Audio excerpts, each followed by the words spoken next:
Everyone in the Warhammer hobby knows that this hobby can get pretty damn expensive, and regularly I see people asking about the ways you can cut down on the costs. But fear not, for today I will go over all the ways that you can reduce the cost of your favorite hobby. This way you'll have some money left to buy some food, some nice clothes, or well, who am I kidding, so you can buy more models. But first a little disclaimer, so you can't accuse me of making an incomplete list. Sure, you could go, and with some quick Google searches you will find all Warhammer books, audiobooks and animations freely available online. And for models you could just buy Recast from our Russian or Chinese friends, for half the price of the real stuff. I will however not cover these methods as they are simply illegal, and therefore I of course do not support them. But without further ado, let's get started with tip number 1. Tip number 1. Secondhand markets. Yep, maybe this is a bit of a no-brainer, but always make sure to check places like eBay and ArmMiniswap to see if they have what you want. On top of that, also check your local secondhand market websites and Facebook groups for good deals. If you coincidentally happen to live in the Netherlands or Belgium, then Marktplaats is a good website to check as well. It is also a good idea to ask around in your local community if someone happens to have what you're looking for, as most people have a pile of shame and they might be quite willing to sell some of it to you. Another upside of buying secondhand miniatures is that you can decide your own balance between monetary and time investment. You can buy some badly painted or damaged models for really cheap, but it will take you quite some time to fix them.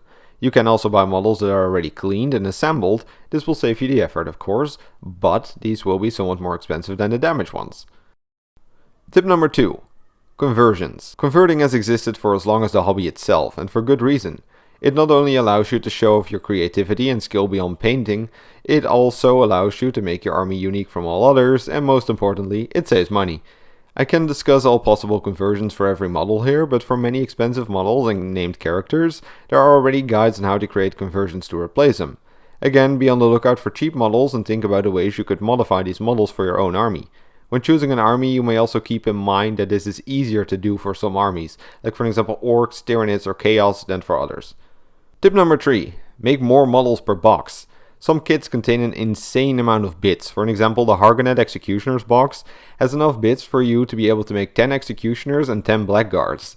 The problem however is that you don't have enough torsos to make more than 10 dudes. Luckily, you can just order these specific bits online from websites like Bitsbox. In this case, 10 torsos would cost you £15, while the box would cost you 30, meaning that you can save £15 this way.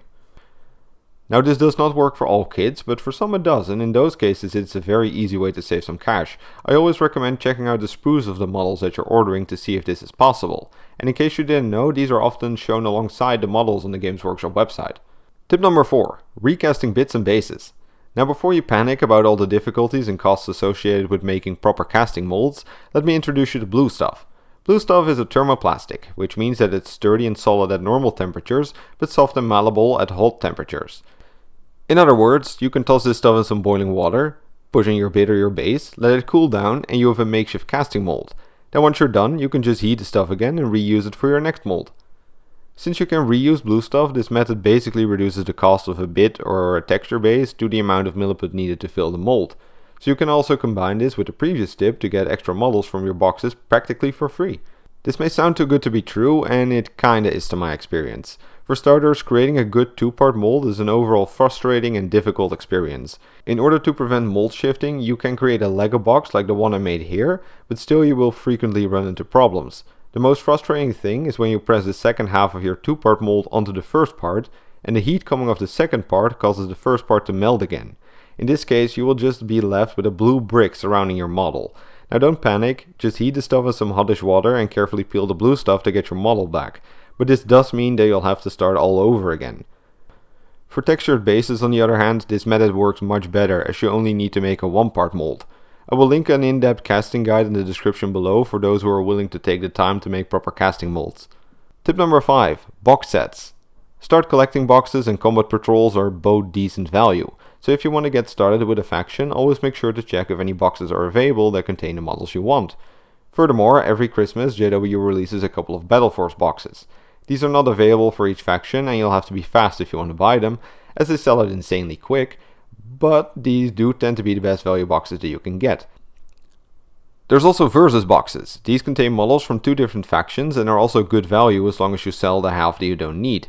You can of course also buy the half that you do need from someone who bought the box already.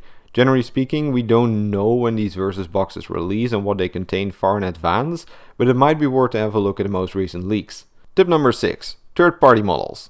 While the pandemic has been killing the party life worldwide, third-party companies fortunately still exist, and some are even thriving. If you don't know what I'm talking about, there are many more companies that make miniatures than just Games Workshop. One that I've recently been buying from is Weird Games, the company behind the skirmish game Malifaux, but there are many more such as Mantic Games, TT Combat and RTLW. By not just limiting yourself to the Games Workshop range, you can often save money while also creating a more personalized and interesting looking army. The downside is of course that many JW establishments won't allow you to use these models to play, so if you're wanting to play tournaments anytime soon, this is something that you should watch out for. Since there are so many miniature manufacturers out there, it can be difficult to find one that works for you. All of their up and downsides, and you'll find that there's quite some variation in materials, sculpt quality and customer service. I will create and link a list of third-party companies that I've used with some notes down below, and I'll make sure to update it. But probably you're just going to want to do some experimenting with different companies to find the one that works best for you. Tip number 7. Use toys. Depending on which faction you play, children's toys can function as pretty good foundations for conversions. For an example, if you play Seraphon, it can be very worthwhile to take a look at some of the dinosaur toys in your local toy store. Sure, these may not be the best looking dinosaurs, but with some effort you should be able to make something decent out of them. Other armies specifically suited for this approach include Imperial Guards, Soulblight Gravelords, Orcs and probably Chaos. Tip number 8. 3D printing. By far the most cost efficient way of obtaining miniatures, outside of stealing them, is 3D printing. You will need some space and it might take a while for you to figure out how to achieve the best quality prints, but once you've set everything up you'll basically be getting miniatures for free when compared to store prices. But the upsides don't just end there however. You will also gain access to a much larger collection of sculpts and the cleanup is often pretty easy. The main downside is that these models too will not be allowed in most JW organized events. Many different places exist where you can buy STL files to print and some places even have some sample miniatures you can download for free. With some Google searches you'll be able to find models for whatever army you're playing in no time, and otherwise it might also be worthwhile to take a look on the Printed Warhammer subreddit. Tip number 9. Magnets. This is only really relevant for those that play with what you see is what you get rules, but to prevent you from having to buy new models whenever the meta shifts, you can drill small holes in the relevant parts, glue magnets into these holes and then attach them to your model using the magnetic force. This allows you to easily switch weapon options whenever you want. Another small benefit is that this can make transport easier, as you can quite literally disassemble your model on command. Tip number 10. Manage your pile of shame. Yup, we all have one. The dreaded pile of shame. The ever-growing pile of sprues, boxes and unpainted minis. One very simple way to reduce the amount of money that you spend on Warhammer is keeping this pile as small as possible. Some people like to stick to the creed of only buying a new model when all previous ones are finished. This can be a very efficient method if you manage to stick to it. The downside is of course that you'll likely miss out on cheap models from temporary boxes or good secondhand deals, but yeah, if you don't end up painting those cheap models, they're actually more expensive in the end. Tip number 11. Join or start a local community. The town may be a bunch of cunt-faced commies, but they do have a point. Teamwork makes the dream work. Being directly in contact with others involved in the hobby has many huge benefits. Need a specific bit? Trade it with someone. Want to split a box? Ask in the group chat. Looking to quickly get rid of some models? Again, just ask around. In almost every project you can save resources by working together, and Warhammer is no exception. Tip number 12. Pick a cheap army. Now please don't just base your army choice on this alone, but it should be noted that there are quite enormous price differences between the different armies in Warhammer. I won't give you a complete overview as build is also a relevant factor. For an example, you can play Flesh Eaters as a big horde army, or you can just pop down a couple Terror guys and call it a day. The price of the army varies accordingly. I will however provide some useful remarks here. As a rule of thumb, the more elite the army is, the cheaper it is, and the more swarm-like the army is, the more expensive it is. The cheapest armies possible are Imperial or Chaos Knights for 40k and Gargants for Age of Sigmar. Sure, the models are really expensive, but keep in mind that you only need 3 or 4 of those to make an army. Realistically speaking, you want to get 3 of them and add in some smaller Walkers for Knights or some normal Giants for Gargants. Also noteworthy are the Dead Guard, Adeptus Custodes and Ogre Maw tribes, who just happen to be the right combination of cheap boxes and elite army composition. Furthermore, you may want to think about how well you can apply the other tips to this army. Chaos can be very cheap if you want to do a lot of conversions for an example, while Seraphon get cheaper very fast once you start using toy dinosaurs. Finally, keep the current box sets in mind. As of making this video, Cruel Boys and Stormcast Eternals happen to be really affordable because of their recently released Dominion box. Tip number 13. Play demons. This is again an oddly specific one, but Chaos Demons are playable in both Age of Sigmar and in Warhammer 40k. So if you want to play both games, then Demons is probably the easiest way to do it. Tip number 14. Mix your paints. You don't need all the paints listed on the box, you can get pretty far by just mixing your paints to get the desired result.